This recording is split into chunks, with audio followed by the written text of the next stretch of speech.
people. There are some people who I would look at as having very severe problems, but they're able to do exactly what they want to do in terms of their work and in terms of their hobbies or whatever, and they are quite happy to remain on little or no treatment. So it is very, very individualized, and it's not one size fits all. Another related question to that would be this fear that people sometimes have. You know, if I start on my treatment early or too early, will that make my Parkinson's get worse more quickly? Or they might say the flip of that, the flip side of that coin would be, if I somehow delay my treatment for Parkinson's, is that going to be better for me in the long run? Will my medicines work better for me in the future? Will I have less problems with side effects? And this is a common fear that people have.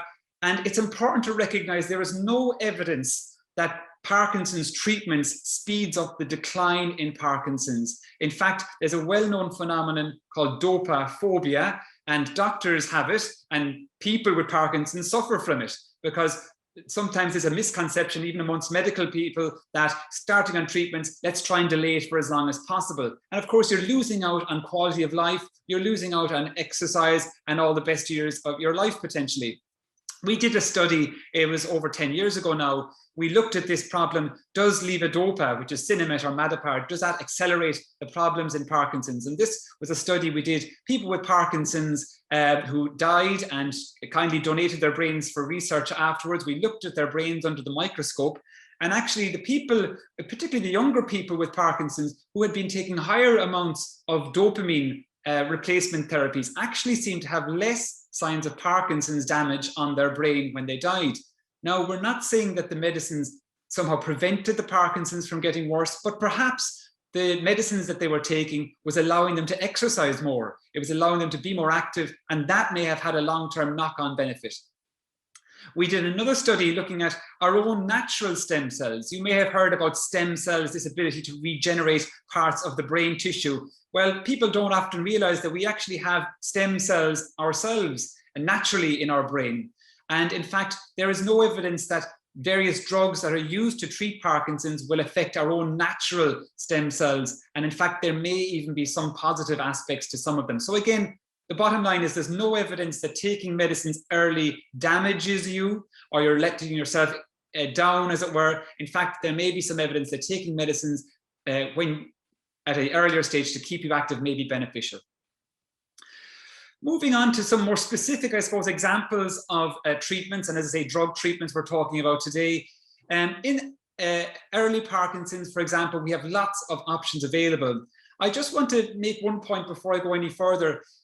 Most people don't necessarily go through the same pathway. You don't go from A to B to C. It's not always a kind of a stereotyped pattern that people would go on. Sometimes, you know, depending on age, depending on other problems you may have, depending on the severity of symptoms, we might go to level B, or we might start on C or add in B. So it's not always a very linear pattern, but I'm just giving an example in this case, okay? So one of the mildest forms of treatments we have with Parkinson's is treatments like selegiline or rasagiline. You might know them as L-dopa or Azilect. And these are very, very mild symptomatic treatments on their own. Some people with very mild Parkinson's might get, 6 or 12 months out of these medications without the need to add on other medicines. We sometimes use these tablets later on as well to reduce motor fluctuations, and we might come back to that in a few minutes. But this is sometimes a useful one to start on for very mild symptoms. They tend to be very well tolerated and useful for some people. The next line for some people would be the dopamine agonists. So these would be medicines you would be familiar with, like pramipexole or mirapexin is the trade name, ropinirole or Requip, and there's a patch, the Nupro patch can be useful as well. I'll come back to apomorphine later on. This is a less commonly used one, but these are also quite useful treatments. They would be considered, I usually kind of give them on a scale of 1 to 10, where 10 is the strongest treatment I have. These would be about 4 out of 10, I usually say. But they can be quite effective, particularly in mild early Parkinson's. They seem to be as useful as levodopa, which is Sinemet or Madapar, the kind of gold standard treatment. Most people we know with Parkinson's will need the addition of Sinemet or Madapar after a number of years. But an important point to note is if somebody isn't responding to good doses of Sinemet or Tomadapar, it's very unlikely that they will respond to these dopamine agonists like Mirapexin. And in that scenario, your treating doctor may want to go back and reconsider some other diagnoses that can mimic Parkinson's as well. Moving on a bit to the mid stages, we call, I suppose, this area of motor fluctuations. And this is just a way of saying that the response to the treatments can vary with time. I don't know if this graph is coming across well. I don't know if you can see my pointer, but essentially some people with Parkinson's, as their condition progresses, they become much more dependent on the drug levels in their bloodstream. They can't buffer the peaks and the troughs of the dopamine levels as they would have done before. So after a number of years, people can start running into problems of wearing off. And this is essentially a way of saying that your Parkinson's medicines don't last long enough. So for example, you take your breakfast Sinemet, and then for about an hour before lunchtime, you feel that the medicine has worn off and you're slowing down. And then you take your lunchtime dose, it kicks in again, but then there's a wearing off before the tea time dose, for example. So that's the wearing off. It's kind of an under-treated state. But then some people can go too high. The dopamine levels can be more than the brain can handle. And that can lead to these unpleasant wriggling movements or dyskinesias. I don't know if this video is coming across clearly, but dyskinesias, thanks, Tony, dyskinesias can be troublesome for people when the dopamine levels essentially are too high. And this can sometimes cause problems with weight loss or falling in some instances. Now, there's a number of treatment strategies we can use for this.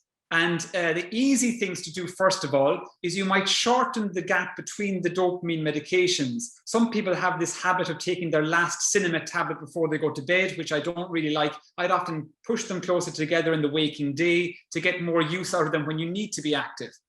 So that's something we might do. Sometimes we might split the doses. For example, moving from, say, 3 times a day with Sinemet to 4 or even 5 times a day with maybe individually smaller doses.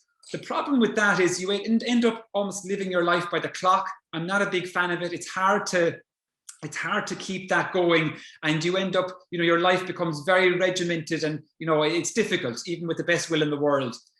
We can do other things. We can add in other medicines. I mentioned that sometimes we might add in a dopamine agonist. So that's like going from C down to B or whatever. We can add in the dopamine agonists to act as a buffer to keep you switched on more reliably. Sometimes we can convert the Sinemet medications to a slightly stronger medicine. You may have heard of a tablet called Stalevo. So Stalevo essentially makes the Sinemet last longer. So for example, if you're getting 3 good hours out of your Sinemet medicines, you should probably get about 4 good hours out of the Stalevo. And that might just be enough to keep you switched on before the next dose is due. I often use a tablet called amantadine or Symetril. This can be useful for the wriggling, the dyskinetic excessive movements. And it can also be used as a kind of a stimulant for some people with a lot of fatigue problems. Some issues with amantadine, it can cause hallucinations in some people. Just some issues actually with Stalevo that I should mention. It turns all your bodily fluids an orange color. If you don't know about that in advance, it can be very frightening. Your urine, your saliva, even your tears, and it can be very frightening if you don't know about it, but this is a normal thing. It also can sometimes cause cramping in the tummy. So we'd often kind of gradually build it in rather than swapping overnight, a big swap from Sinemet to Stalevo, for example, but it's usually quite well tolerated.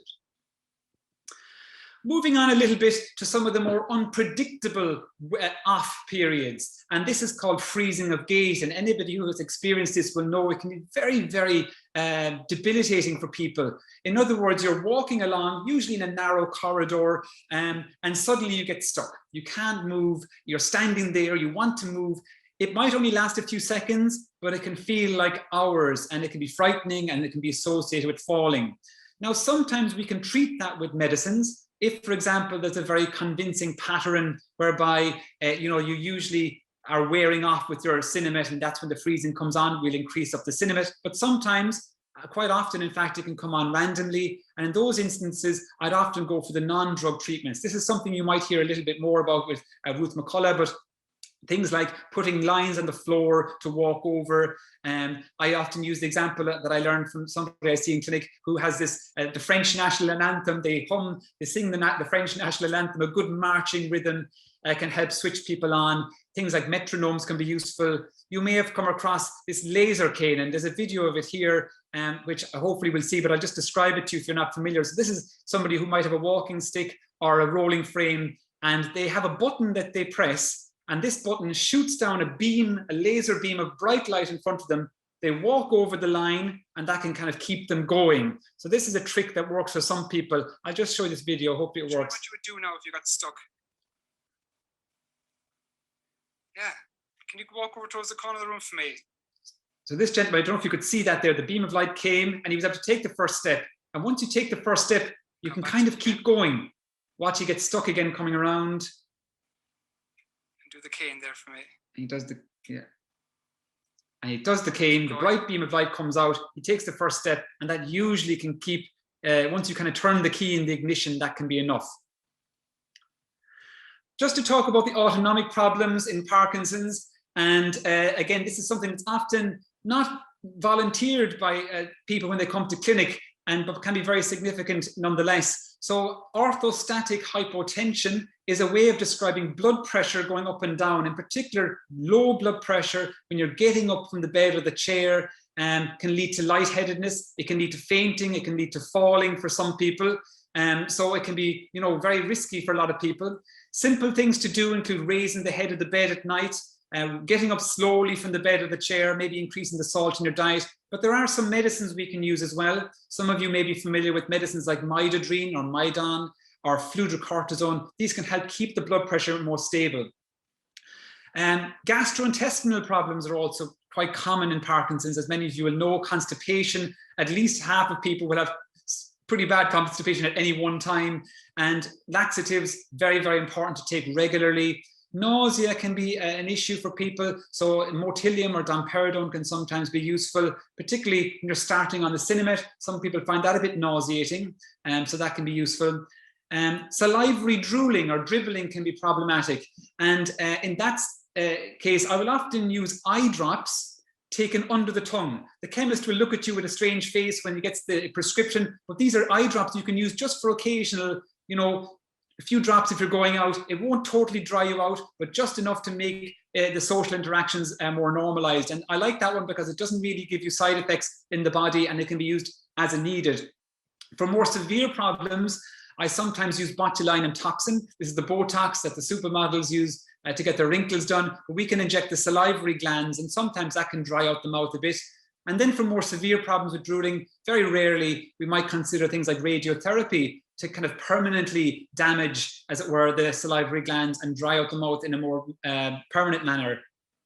Swallowing problems can be difficult for some people. It's important to just, you know, get in as much food as you can when you're feeling switched on, maybe softening diet, get a dietitian involved. Very, very rarely, people might talk about getting a PEG tube, a tube where the food will kind of go in directly to your stomach.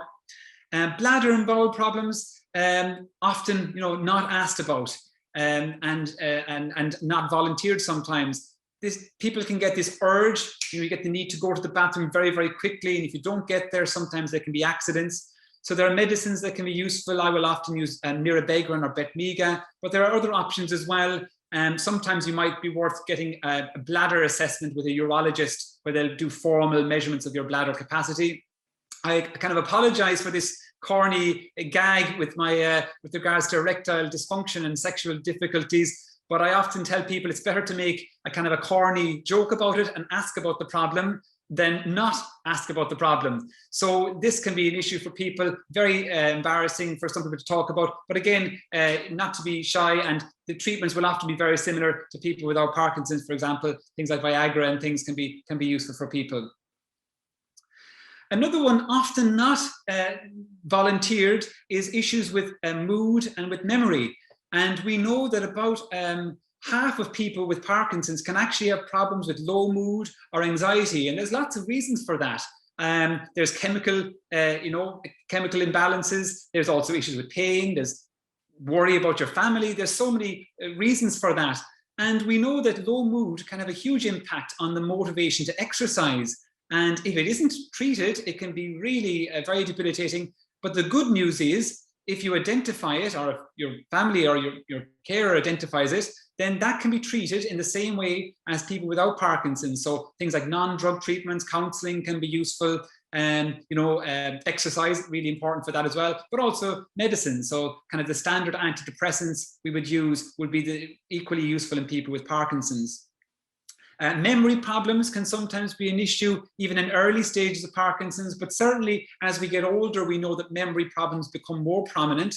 And I suppose the good news is people with Parkinson's are living pretty much to have the same life expectancy as people without Parkinson's. But as you do get older, the memory problems accumulate. And some studies are talking about maybe 6 times increased risk of dementia in the later years. So something to be aware of. And again, something quite manageable, both in terms of non-drug treatments, making sure you're safe and keeping exercising, but also in terms of drug treatments. And I'll come on to 1 or 2 drug treatments for memory in a minute.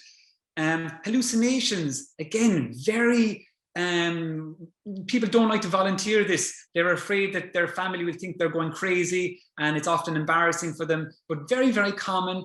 People can imagine seeing little insects rolling along the floor. They might imagine animals or people. Most of the time it's fine, it's not very frightening, but sometimes it can be very realistic. People can become very paranoid. People can, have these almost delusions associated with it. And it's really important to identify these, because that has a huge impact on quality of life for the individual, but also for their family and their carers. For example, some of the paranoid behaviors that people describe is like, very upsetting to families, like this idea of spousal infidelity, that your partner's having an affair, and you kind of think quite common, and, can be very, as you imagine, devastating to the relationships. I mentioned a few other behavioral problems. This is something I've done a lot of research on, these impulsive, compulsive behaviors, gambling problems, compulsive sexual behaviors, shopping, binge eating, excessive hobbies, basically. These can be side effects of the medications, usually the dopamine agonists. And again, often embarrassing to talk about, and can be a major problem if not recognized. But if it is recognized, then it's very manageable for the vast majority of people. So again, something not to be shy of, and usually involves alterations in medications. And this brings me to an important point. It's important for us to recognize that some of the treatments that we are using to treat the Parkinson's can actually make some of the other symptoms worse. So for example, there's often a balancing act between managing the physical symptoms on one side, but hopefully not making the kind of psychological symptoms worse. And some of the medicines, for example, the anticholinergics, so some of you may be using things like Chemedrin, which is a very good medicine for tremor, for example, but that can be associated with memory problems and hallucinations as you get older. Amantadine, which I said I use quite a bit of, again, can cause hallucinations. Dopamine agonists, even rasagiline and selegiline, can be associated with these problems. So oftentimes it's almost like a negotiation. So there'll be the person with Parkinson's, their carers, their treating physician, and you have to try and pick your battles essentially. You have to try and decide, are we going to focus on keeping the mobility good and essentially increasing the dopamine levels, or are we going to say, well, today now we need to really work on getting the hallucinations under better control, or we need to look at the memory? And you have to kind of, I'd say, pick your battles, because sometimes increasing the dopamine medicines, although it might make you feel a bit better physically, it might make the hallucinations worse, for example.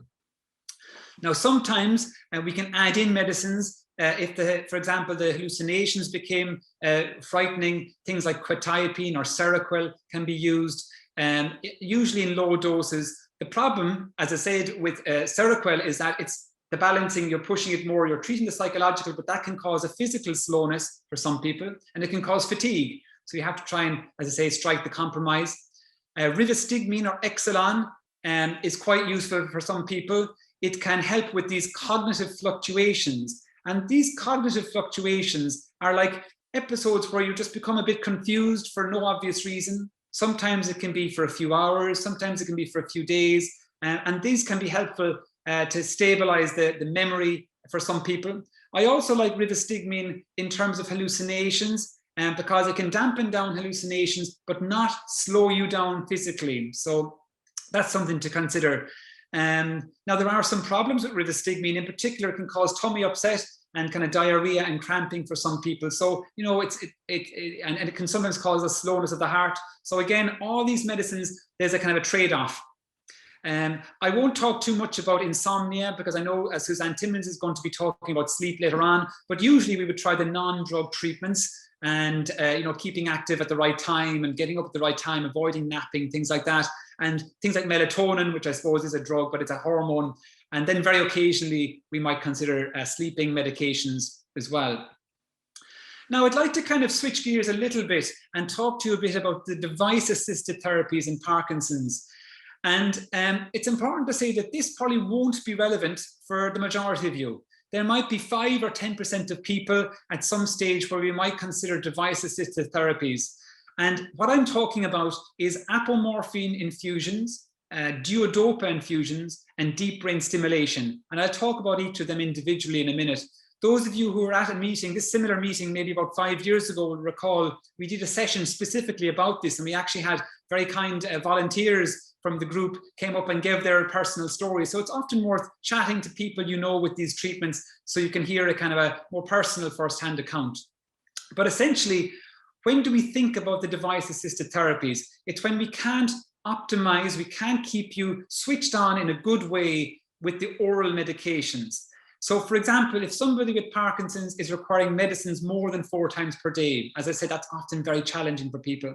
If there's a lot of wearing off, if you're switched off and feeling, you know, miserable for more than 2 hours a day, for example, or if you're too switched on and you're having the excessive wriggling movements for more than a quarter of the day. Now, these are just guidelines, they're not rules.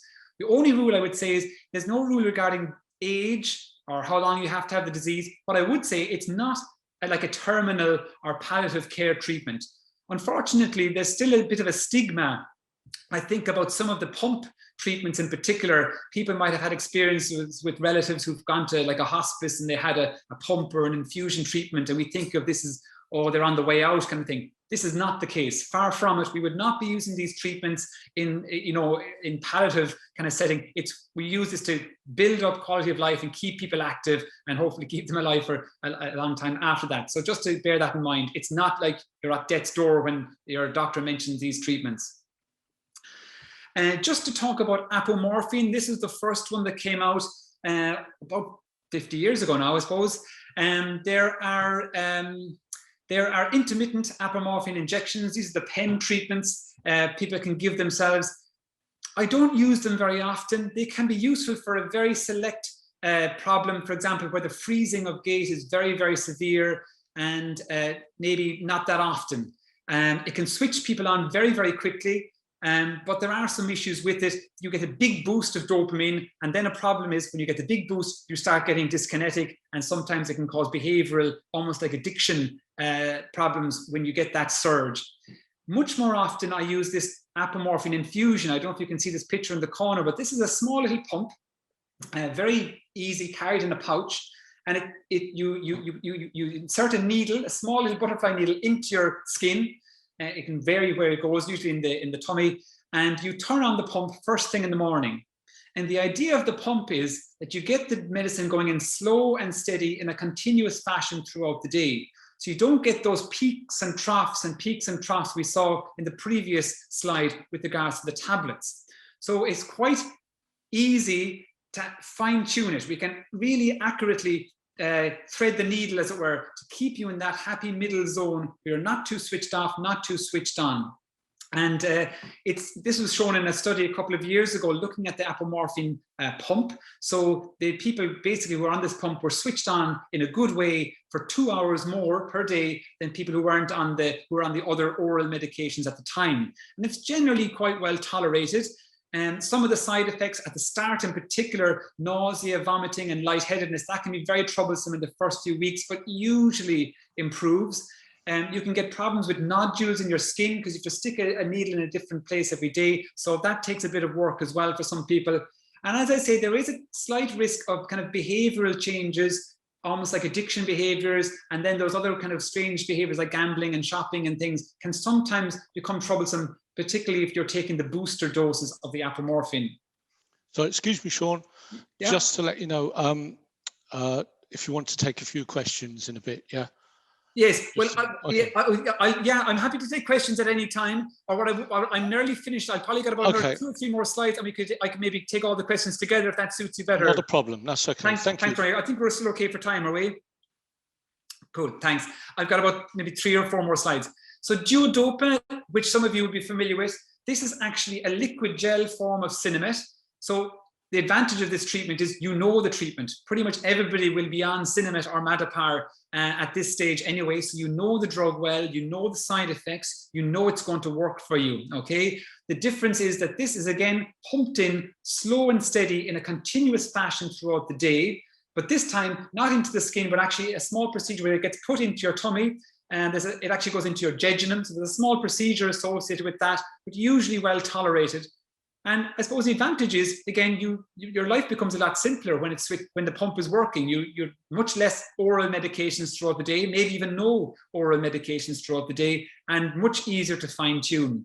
There can be some complications with the pump, or in particular with the tube, I should say, and most people would probably need to get the tube replaced about every 18 months or so in case it gets blocked or kinked or whatever. But again, we know that it can reduce the time that you spend switched off. It can reduce the time you spend excessively wriggling, and there's better independence for daily activities compared to oral medicines. So again, a very useful treatment. Now I'd like to kind of finish up with a few slides about deep brain stimulation. And this is pretty underused in Ireland, and we'll tell you why in a second, I suppose, but we know that it's an effective treatment for the motor symptoms of Parkinson's. And those of you who aren't familiar with deep brain stimulation, you might consider it like a pacemaker for your brain. You may have heard of your pals, some people might get a pacemaker for their heart, and they have a small little battery put under the chest, under the skin in the chest, and for the heart pacemaker, the wire goes into your heart and it sends electric pulse into the heart. This, instead, the wire goes from your battery up, tunnels under the skin of your neck into your brain. So it is a brain operation, and there are some, obviously, risks associated with that. But we know that it can be very effective. We can reduce the medications by over a half in the average person. Now, it doesn't protect or stop Parkinson's, but it can certainly be good quality of life and reduce the amount of drugs you need. As I mentioned, it is currently underutilized in Ireland, and the reason for that is it hasn't been available. So anybody or the vast majority of people who've had deep brain stimulation, and there's only about 250 people in Ireland, by the way, the vast majority of them were done in the UK, London, Oxford, Bristol, and it can be quite cumbersome. Anybody who's had to go through the treatment abroad scheme will know there's a lot of paperwork for you and for the doctor, and then you've got to go over for assessments, maybe repeated assessments pre-operatively, and then go back and forth, and it can be quite challenging, particularly obviously if there's mobility problems to begin with. So we know that in Ireland we should be probably doing about 50 people per year. We should probably be inserting this about 50 people per year. We're clearly under using that because it just hasn't been available, but this is all about to change, and this is a kind of a very exciting development for us. And this slide is thanks to my colleague Professor Richard Walsh, who's a neurologist in Dublin, and he is setting up the national, with his colleagues, and Tim Lynch and a few others, are setting up the National Deep Brain Stimulation Service. So this is going to be making things much easier for us to access in Ireland.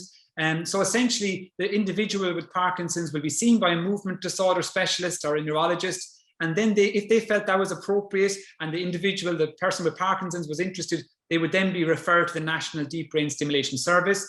They would then be assessed in a very kind of comprehensive manner to see whether they would be a suitable candidate or not.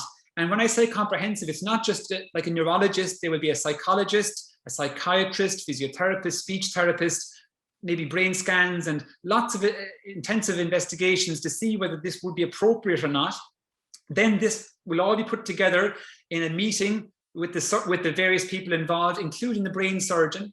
And then if the consensus is that this could be a good candidate, then that person, if they're still keen, will be sent to the neurosurgery outpatient for review. And hopefully at that stage, then we'll go ahead with the procedure in Ireland, in Dublin, which is great. And you may have heard about there's a neurosurgeon after starting recently who's got an interest in this, so that's fantastic. The operation will be done in Ireland, and then the programming and the fine tuning of the battery will also be done in Ireland. So it really does streamline things, make it much, much easier. And I'm hoping we're going to be using a lot more of it. So just to briefly talk about some pathways for people who may be considering device-assisted therapies. So to start with, you've got the person with Parkinson's who has disabling motor fluctuations or excessive wriggling, okay? Now, if they're under the age of 70, by and large, and they're responding to dopamine and they have good memory and they're not kind of very afraid of risk, pretty much all options are available to them in that scenario, okay? Either pumps like apomorphine, Duodopa, or the deep brain stimulation. However, there are some features that might prompt you to think about the deep brain stimulation preferentially. So for example, somebody under the age of 60 might think more about the deep brain stimulation if the person doesn't have a carer living with them to help them maybe switch on the pump first thing in the morning. That might push you a bit more towards the brain operation. If the person has problems that they need to really reduce their medicines with, if they have these impulsive behaviors or severe hallucinations, for example, then you might think more about the, well, not hallucinations, that's not a good example, but the impulsive behaviors anyway, you might think about the deep brain stimulation. That would be something to think about. And drug-resistant tremor, interestingly, so people who've got very, very severe tremor, not responding well to levodopa, sometimes that can actually respond better to deep brain stimulation. So that would be pushing us down that way. Now, other options. So if somebody's, we'll say, over the age of 75, but they have some maybe early memory decline, or if they would just say point blank, you know, I would never consider a brain operation. Now, they could still be candidates for either pump, okay? But let's say that this person does not want a peg tube, or the person has severe obesity that might make the peg tube insertion difficult, then that would point you more down the apomorphine track. Or let's say this individual has severe problems with blood pressure fluctuations, this very severe lightheadedness, or if they've had skin nodules and difficulty with the apomorphine, then that might point you a bit more towards the Duodopa. This is a very busy slide. I don't expect you to take it all in, but what the point of this slide is talking about deep brain stimulation. It is not, it should not be, again, a terminal kind of severe end stage consideration. In fact, maybe we should be considering this in a lot earlier people. This is a very good study published a few years ago, Early Stim it was called. They looked at 250 people with Parkinson's. They were actually very young. So the average age was 52 and the average disease duration was only 7.5 years. So these were not severe. These are people in their mild to medium stages and they went for the deep brain stimulation. And basically the quality of life improved by 26% after 2 years compared in the brain surgery group compared to the medicines. And they also seem to improve in terms of motor disability, activities of daily living, reduced medicine complications. So very exciting data, and hopefully this is something we're going to move towards, I think, in the future, this idea we should be thinking about it at the earlier stages. So this, I think, is my final slide. As I say, just to reiterate my early points, I suppose in the world of managing Parkinson's, it's not just about the drugs. There's you in the middle with your family and your GP, but there's all the non-drug treatments, the physiotherapist, the Parkinson's nurse specialist, the psychiatrist, the dietitians, also maybe the surgeon, as I say, maybe becoming increasingly important. And just to finish, I suppose, as Ted pointed out earlier on, when he compared the very kind of sad existence, I suppose, of his poor uncle, the drugs do work, okay? So over 50 years ago, before the event, before we had levodopa, Parkinson's was a fatal condition for about 1/4 of people in 5 years, and about 95% of people were dead at 15 years. Whereas nowadays, as we know, people with Parkinson's, their life expectancy is pretty much the same in the majority as people without Parkinson's. So the medicines are working, but you know, we're always striving for the future.